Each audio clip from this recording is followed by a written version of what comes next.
अलीनगर से हमारी प्रत्याशी बहन मैथिली ठाकुर जी। नमस्कार, आप देख रहे हैं आरएस न्यूज में हूं रविशंकर।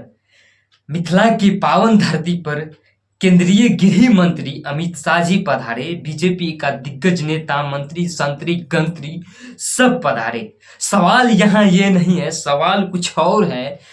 अमित शाह जो कहते हैं कि इससे पिछले चुनाव में आपने बीजेपी को, नीतीश कुमार को आपने 10 सीटों में 9 सीट आपने जिताया भारी मतों से, और 1 सीट आप क्यों छोड़े? इस बार 10 सीट को 10 सीट बीजेपी के झोला में डालिए। अमित शाह जी का कहना है, बहुत सारे बयान पर जो मिथिला की पावन धरती पर से जो निकल के आई है सिंगर मैथिली ठाकुर, उस पर भी कहे हैं कि लालू के जो लोग हैं, नेता है, महागठबंधन के जो लोग हैं, उन विरोध कर रहे हैं मैथिली ठाकुर को, और कई अन्य चैनल पे चलाने का प्रयास की है। उससे कुछ नहीं होगा। मिथिला के पावन धरती पर अलीनगर विधानसभा से मैथिली ठाकुर इस बार विधायक बनने जा रही है और वो अपने मिथिला का नाम रोशन करेगी। मैथिली ठाकुर का कहना है ये नहीं, सवाल है कि अगर आप पैसे दे रहे हैं 4 करोड़ 5 करोड़ तो आपको टिकट यूं मिल जाएगा। दोस्तों, आपको बताते चले, मैथिली ठाकुर को राजनीति क्षेत्र में क भी नहीं पता है, उसको टिकट दे दिया, जिसके कारण लोगों ने विरोध किया। और अमित शाह कहते हैं कि हम उसे टिकट देके और भारी मतों से विजय बनाएंगे, और जो लालू के जो लोग हैं कितनों विरोध कर ले, फिर भी वो मैथिली ठाकुर यहाँ से जीत के अलीनगर से भारी मतों से जा रहे हैं।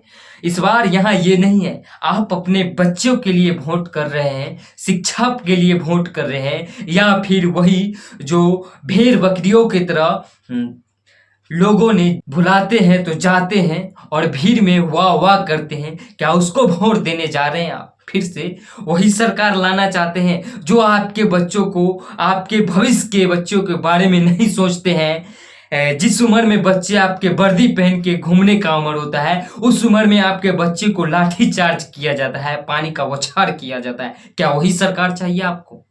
अलीपुर विधानसभा में जो आए तो गृह मंत्री अमित शाह जी ने बड़े बयान दिए, और जिस मुद्दे पे बात नहीं करना चाहिए उस मुद्दे पे उन्होंने बात किए। अमित तो जिताओगे क्या? अरे जोर से बोलो, मोदी जी तक आवाज जानी चाहिए। जिताओ। जय जय श्री राम। प्रणाम करता हूं, मेरे साथ जोर से बोलिए, सीता मैया की। भाइयों बहनों, मोदी जी ने कर्पूरी ठाकुर जी को भारत रत्न देकर मिथिला और बिहार की धरती का सम्मान करने का काम किया है। 6 नवंबर को चुनाव है, कमल के निशान पर बटन दबाएंगे क्या? अरे जोर से बोलो, दबाएंगे। मोदी जी का हाथ मजबूत करेंगे। भाइयों बहनों, मैं तो मिथिला वालों का, दरभंगा वालों का धन्यवाद करने आया हूं।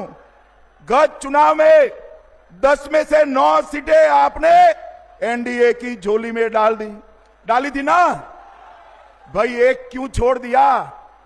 एक छोड़ोगे क्या?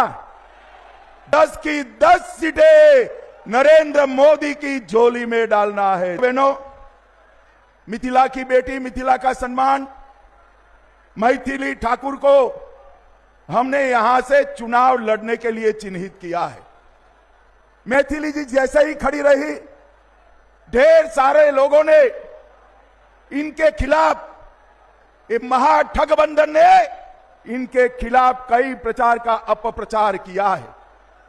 मगर मैं आज यहां से लालू जी की पार्टी को कहकर जाता हूं, मैथिली ठाकुर जीतेगी और पूरे देश और दुनिया में मिथिला का सम्मान बनकर ये सब मोदी जी ने किया है। आप बताएंगे मोदी जी ने किया? मैथिली भाषा को 8वीं अनुसूची में किसने रखा?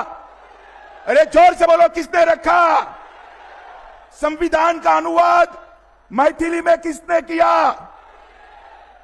मिथिला की पाग पर डाक टिकट किसने जारी किया? मधुबनी पेंटिंग का जीआई टैग किसने दिया? गुजरात में शाश्वत मिथिला महोत्सव किसने चालू किया?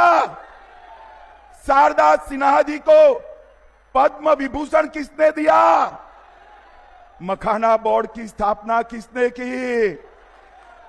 और अंत में इतनी सारी माताएं बहनें हैं, भव्य सीता माता का मंदिर कौन बना जी ने रहा? आपको बताते चले, उसका कहना है कि 5 साल पहले जब अयोध्या में राम मंदिर नहीं बना था तो टेंट के सहारे लोगों ने पूजा करते थे।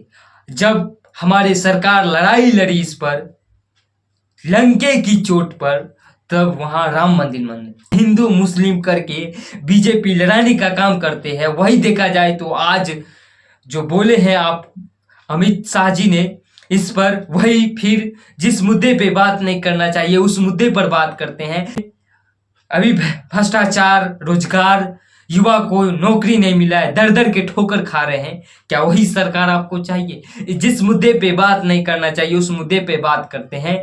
हिंदू मुस्लिम पर लड़ाने का काम करते हैं। इसका कहना है कि 5 साल पहले वहां टेंट को, जिसके बाद हमारी सरकार जीते उसके बाद राम मंदिर बनाए। बिहार में कितने गरीब लोग का घर नहीं बना है।